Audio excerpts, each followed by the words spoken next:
తాజాగా విడుదలైనటువంటి హత్య అనే ఒక సినిమా ఆంధ్రప్రదేశ్ రాజకీయాల్లో పెద్ద ప్రకంపనలే సృష్టిస్తోంది. హత్య అనే సినిమా మొదట వాళ్ళు డిస్క్లైమర్ వేసిన ఇది ఎవరిని ఉద్దేశించి కాదు అని. ఈజీగానే అది వివేకానంద రెడ్డి గారి హత్య కేసు అదే సినిమా అని చెప్పి అందరికీ అర్థమైపోయింది. అందులో ఏదో ఒక అరటిపండు ఒలిచి పిల్లల నోట్లో పెట్టినట్లు ప్రతిదీ కూడా క్లియర్గా సినిమా తీసుకొని వచ్చి అసలు హత్యకు మోటివ్ ఏమై ఉంటుంది అనేది ఆ చూసే ప్రేక్షకుడికే అంటే ఈజీగా అంచనా వేసే విధంగా క్లియర్ కట్గా ప్రతి సీను ప్రతి డైలాగ్ ఆ సినిమా ఉండేసరికి ఒక్కసారిగా ఇది ఆంధ్రప్రదేశ్లో ఇటు అధికార పార్టీలోను అధికార పార్టీకి సంబంధించిన మీడియాలోను అటు వివేకానంద రెడ్డి గారి కుమార్తె అల్లుడు అండ్ ఇటు అందరి వైపు నిందితులుగా ఉన్న వాళ్ళ వైపు ప్రకంపనలే సృష్టించింది. చివరికి ఈ సినిమాలో సినిమాని అందరికీ అవైలబుల్గా ఉంది అంటే సినిమాలో సీన్లను వైరల్ చేశారని చెప్పి కూడా కేసులు పెడుతూ ఉన్నారు. సినిమాలో సీన్లను వైరల్ చేశారని చెప్పి కూడా కేసులు పెడుతూ ఉన్నారు. అండ్ అదే సమయంలోనే సునీతారెడ్డి గారు సిబిఐని కూడా ప్రతివాదిగా చేర్చుకుంటూ హైకోర్టులో పిటిషన్ వేశారు. ఆంధ్రప్రదేశ్ ప్రభుత్వం ఏకంగా సుప్రీంకోర్టులోనే వివేకానంద రెడ్డి గారి పిఏ కృష్ణారెడ్డి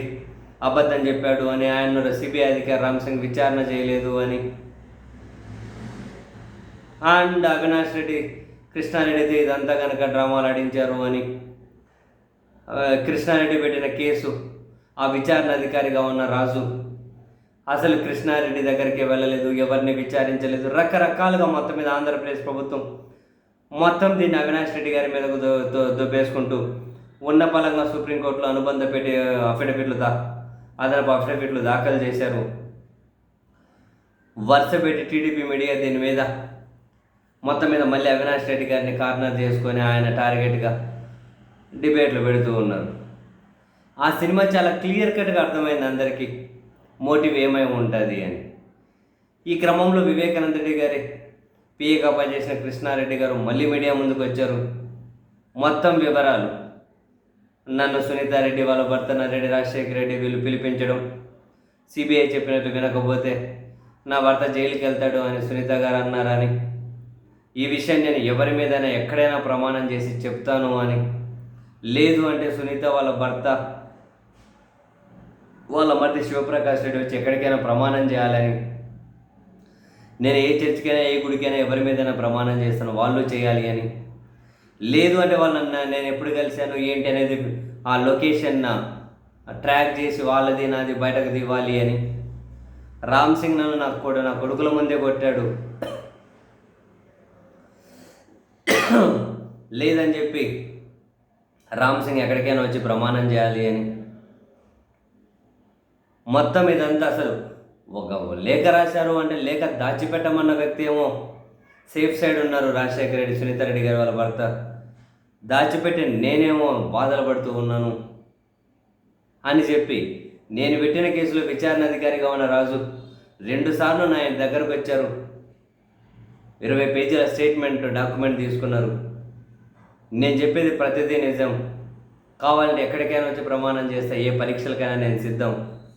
ఇప్పుడు వీళ్ళందరూ కూడా డ్రామాలు ఆడుతూ ఉన్నారు ప్రభుత్వాన్ని అడ్డు పెట్టుకొని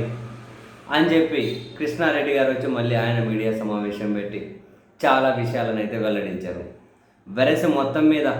హత్య అనే సినిమా చూసిన చాలామంది ఈ హత్యకు మోటివ్ ఏంటి, తనకు ఉన్నటువంటి వివాహేతర సంబంధాలు, ఆ తర్వాత రెండో పెళ్లి చేసుకోవడం, కొడుకు పుట్టడం, ఆస్తి తగాదు, కుటుంబ సభ్యులు వ్యతిరేకించడం, వాళ్ళ ఆయన రెండో పెళ్లి చేసుకున్న అమ్మాయిని కొట్టడం, రకరకాల అన్ని సీన్లు మోటివ్ ఏంటి అనే దగ్గరకు వచ్చి అయితే ఇందులో సీరియస్గా విచారణ చేస్తున్న ఒక మహిళా అధికారిని ఏ విధంగా పక్కగా తెప్పించారు, ఎవరెవరు ఇన్వాల్వ్ అయ్యారు, అన్ని విషయాలు చూపించేసరికి మొత్తం ఇది సినిమా అయితే అటు అధికార పార్టీలోను అధికార పార్టీ మీడియాలోను వివేకానంద రెడ్డి గారు అటు వాళ్ళ కుటుంబంలోను ఇటు నిందితుల్లోనూ అన్ని వైపుల నుంచి ప్రకంపనలు ప్రజల్లో కూడా పెద్ద చర్చకైతే కారణమవుతూ ఉండేసరికి మరి ఈ విషయాన్ని ఎట్లా తీసుకెళ్ళాలి, వ్యవస్థలను ఉపయోగించుకొని ఏ విధంగా దీన్ని ముందుకు తీసుకెళ్ళాలి అని ప్రభుత్వం వైపు నుంచి ఒక ప్రయత్నం అయితే జరుగుతూ ఉన్నట్లే కనిపిస్తూ ఉంది. చూడాలి ఇది ఎక్కడికి పోయి ఆగుతుందో. కృష్ణారెడ్డి గారు అయితే వివేకానంద రెడ్డి గారి పిఏ, నా ప్రాణానికి ఏమన్నా అయితే అందుకు సునీతారెడ్డి వాళ్ళ భర్త రాజశేఖర రెడ్డి వాళ్ళ తమ్ముడు అంటే రాజశేఖర రెడ్డి వాళ్ళ తమ్ముడు శివప్రకాష్ రెడ్డి వీళ్ళే బాధ్యత వహించాలి అని కూడా ఆయన ఒక స్టేట్మెంట్ అయితే ఇచ్చారు ఫైనల్గా.